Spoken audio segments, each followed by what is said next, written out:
World order, ये 3 शब्द सुनते ही दिमाग में क्या आता है? कुछ लोगों के लिए ये एक बेहतर दुनिया का सपना है जहां सब देश मिलकर रहें, शांति हो, सहयोग हो।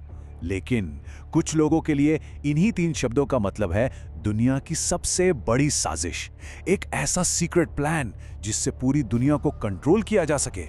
तो चलिए आज इसी विचार और इसी षड्यंत्र की परतों को खोल कर देखते हैं। अच्छा, इस जुमले को सबसे ज्यादा पहचान मिली 1990 में। अमेरिकी राष्ट्रपति जॉर्ज एच.डब्ल्यू. बुश ने यह बात कही थी। सोचिए वो दौर कैसा था। कोल्ड वॉर बस खत्म ही हो रहा था, सोवियत यूनियन बिखर रहा था, दुनिया एक नए मोड़ पर थी। तो उनका मतलब एक ऐसी दुनिया से था जहां देश आपस में लड़ेंगे नहीं बल्कि मिलके काम करेंगे। ये एक बहुत ही पॉजिटिव सोच थी, है ना, एक उम्मीद की किरण।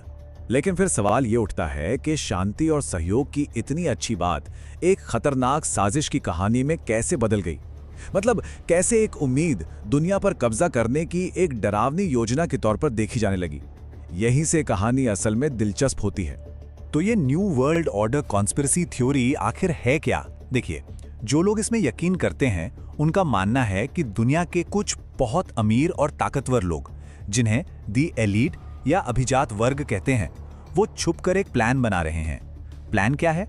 सभी देशों की सरकारों को खत्म करके एक अकेली वर्ल्ड गवर्नमेंट बनाना, एक ऐसी सरकार जिसका पूरी दुनिया पर कब्जा होगा। जरा यहां स्क्रीन पर देखिए, दोनों बातों में जमीन आसमान का फर्क साफ नजर आता है। एक तरफ है राजनीतिक आदर्श जो कहता है ग्लोबल कोऑपरेशन हो, देशों के बीच शांति हो, और दूसरी तरफ है ये कॉन्स्पिरेसी थ्योरी जो कहती है कि असल मकसद ग्लोबल कंट्रोल है, देशों को खत्म करना है और एक तानाशाही राज लाना है। एक ही शब्द लेकिन मतलब बिल्कुल उल्टा। तो अगर ये वाकई एक साजिश है तो भाई इसके पीछे है कौन? कौन है वो लोग जो पर्दे के पीछे से ये सारा खेल रच रहे हैं? थियरी पर यकीन करने वाले कई ग्रुप्स और परिवारों का नाम लेते हैं। चलिए देखते हैं कि शक की सुरी किन किन पर है। इस लिस्ट में कुछ बड़े बड़े नाम हैं, जैसे कि इल्यूमिनाटी और फ्रीमेसन। ये तो बहुत मशहूर सीक्रेट सोसाइटीज हैं।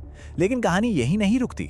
दुनिया के सबसे अमीर बैंकर परिवार जैसे रॉथस्चाइल्ड्स और रॉकफेलर्स, अमेरिका की येल यूनिवर्सिटी की secret society Skull and Bones, इन सब पर एक ही इल्जाम है, छिपकर दुनिया पर राज करने की कोशिश करना।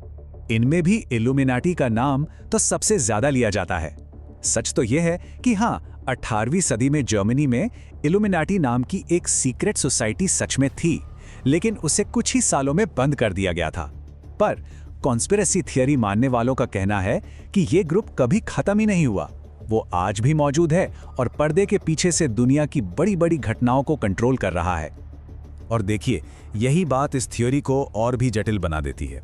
जैसा कि हम यहाँ देख सकते हैं, हर ग्रुप को एक खास रोल दिया गया है।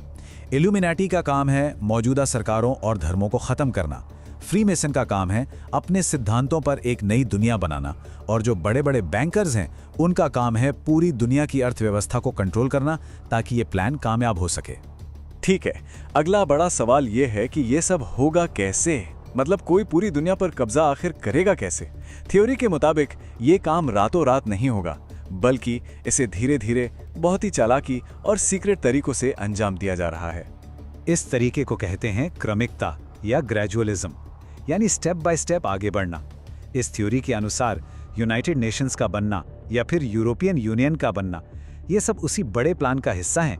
ये संगठन धीरे धीरे देशों की अपनी ताकत को कम करते हैं और एक ग्लोबल सरकार के लिए रास्ता बनाते जाते हैं। और इस लक्ष्य को पूरा करने के लिए जिन तरीकों के इस्तेमाल का दावा किया जाता है वो थोड़े डरावने हैं, जैसे कि लोगों पर बड़े पैमाने पर निगरानी रखना, माइंड कंट्रोल टेक्निक्स का इस्तेमाल करना, और तो और जानबूझकर बड़ी बड़ी आपदाएं या संकट पैदा करना ताकि लोग खुद ही डरकर एक ताकतवर वर्ल्ड लीडर की मांग करने लगें।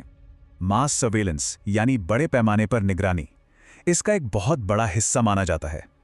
थ्योरी के हिसाब से ये जो RFID चिप्स हैं या हर प्रोडक्ट पर लगा बारकोड, ये सिर्फ हमारी सुविधा के लिए नहीं है, बल्कि ये एक ऐसा सिस्टम बनाने की कोशिश है जिससे हर एक इंसान की हर एक हरकत पर नजर रखी जा सके और जिसे आप ट्रैक कर सकते हैं, उसे कंट्रोल भी कर सकते हैं। चलिए, अब तक तो हमने सिर्फ थ्योरी की बात की, लेकिन अब सिक्के का दूसरा पहलू भी देखते हैं। जो एक्सपर्ट्स हैं, इतिहासकार हैं, वो इन दावों के बारे में क्या कहते हैं और इस थ्योरी का हमारी सोसाइटी और कल्चर पर क्या असर पड़ा है। ये एक बहुत ही बढ़िया उदाहरण है कि कैसे सबूतों को तोड़ मरोड़ कर पेश किया जाता है। अमेरिकन डॉलर के नोट पर एक लैटिन फ्रेज लिखा है, नोविस ऑर्डो सेक्लोरम। इसका असली मतलब है युगों का एक नया क्रम, जो अमेरिका के एक नए दौर की शुरुआत का प्रतीक था। लेकिन थ्योरी मानने वाले इसका गलत ट्रांसलेशन करते हैं, न्यू वर्ल्ड ऑर्डर, और कहते हैं देखो ये रहा सबूत। और सबसे बड़ी दिक्कत यह है कि इस थ्योरी की जड़ें अक्सर ऐसी चीजों में मिलती हैं जो पहले से ही झूठी साबित हो चुकी हैं। The protocols of the elders of Zion इसका सबसे बड़ा उदाहरण है। ये एक 100 साल से भी ज्यादा पुराना झूठा दस्तावेज है जिसे यहूदियों के खिलाफ नफरत फैलाने के लिए बनाया गया था। पर आज भी कई लोग इसे दुनिया पर कब्जे की साजिश का असली सबूत मानते हैं। तो जो लोग इन थ्योरीज पर यकीन नहीं करते, उनके भी अपने तर्क हैं। सबसे पहला और बड़ा तर्क ये है कि इन दावों के लिए कोई ठोस सबूत नहीं है। अक्सर बस दो अलग अलग घटनाओं को आपस में जोड़ दिया जाता है, सिर्फ इसलिए कि दो चीजें एक साथ हो रही हैं। इसका मतलब ये नहीं कि एक की वजह से दूसरी हो रही है। और कई बार तो ये थ्योरीज आपस में ही एक दूसरे को काटती हैं और झूठी जानकारी पर टिकी होती हैं। लेकिन सबूत हो या ना हो, एक बात तो माननी पड़ेगी, इस थ्योरी का हमारी दुनिया पर असर बहुत गहरा हुआ है।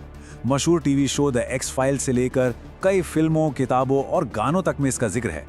यहाँ तक कि इसने राजनीति को भी प्रभावित किया है, लोगों के मन में सरकारों के खिलाफ अविश्वास और डर पैदा किया है, और कभी-कभी इसके नतीजे असल दुनिया में काफी गंभीर भी हुए हैं। तो आखिर में सवाल यही बचता है कि ये जो न्यू वर्ल्ड ऑर्डर की कहानियां हैं, ये सिर्फ मनगढ़ंत बातें हैं, कल्पना की उड़ान है, या फिर ये हमारे अपने समय में सत्ता, कंट्रोल और भविष्य की अनिश्चितता को लेकर जो गहरा डर है उसे दिखाती हैं। शायद जवाब इन दोनों के बीच में कहीं छिपा है। सोचने वाली बात है ना।